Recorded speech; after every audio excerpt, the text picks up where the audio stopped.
are short-lived microscopic organisms. It means with open eyes we cannot see the coral polyps. That's why they are called microscopic organisms. They flourish in shallow, mud-free and warm water. It means their development depends in shallow, mud-free and warm water. They secrete calcium carbonate, and this calcium carbonate is deposited in the seafloor, and over time it takes the form of hard rocks. Their secretion and skeletons form coral deposits in the form of reefs. There are three kinds of reefs. They are barrier reefs, fringing reefs and atolls reefs.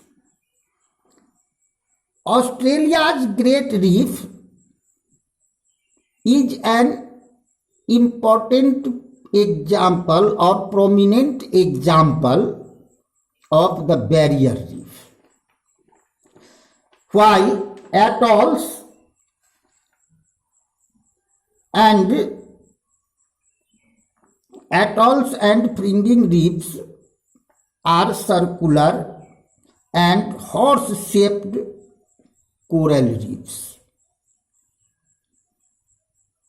Thus, we see that sometimes the question is asked that describe the coral polyps. Then you can answer these all things in your answer.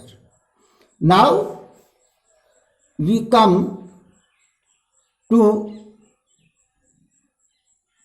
island groups. So in India there are come to island groups of Andaman and Nicobar.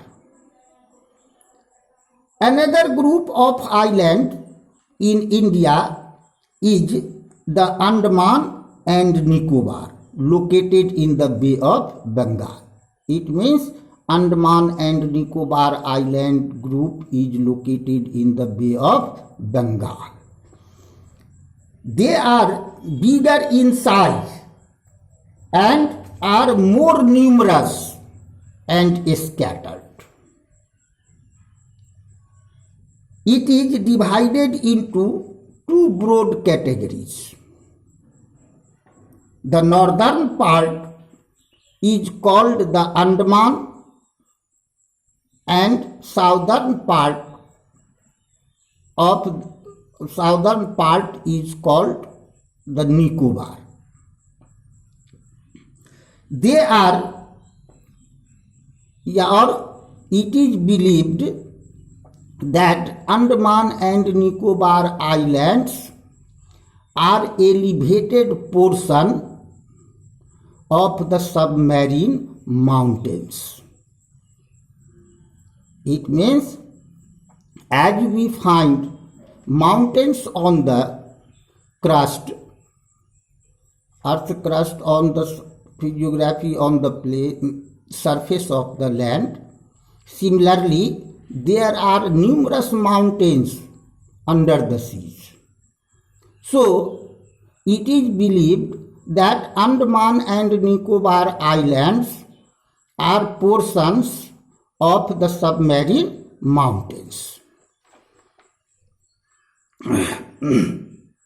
Being close to the equator, here equatorial climate is experienced. What type of climate is experienced in Andaman and Nicobar Islands? Then you can say that equatorial type of climate is experienced in the Andaman and Nicobar Island groups. Why? To being located near the equator.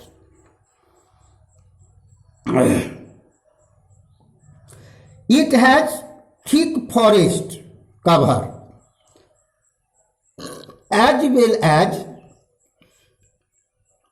India's active volcano is found only in the Andaman and Nicobar Island groups.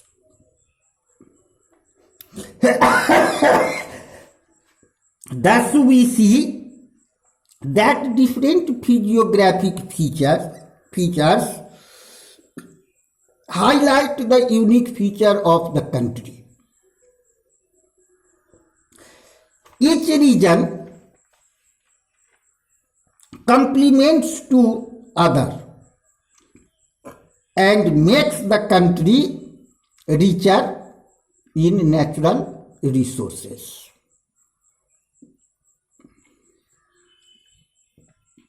The mountains are the source of water and the forest wealth. The northern plains are granaries of the country. The peninsular plateau is a storehouse of the mineral resources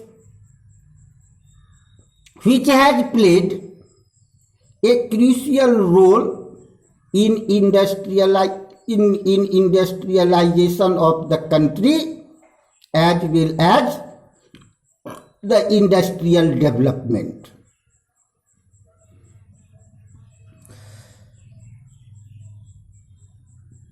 The coastal plains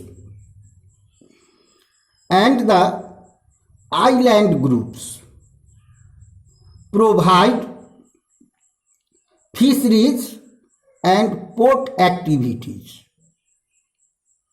Thus we see that diverse physical features make the country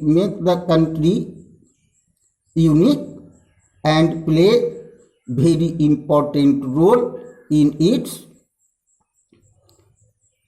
economical as well as cultural development. Dear students, with this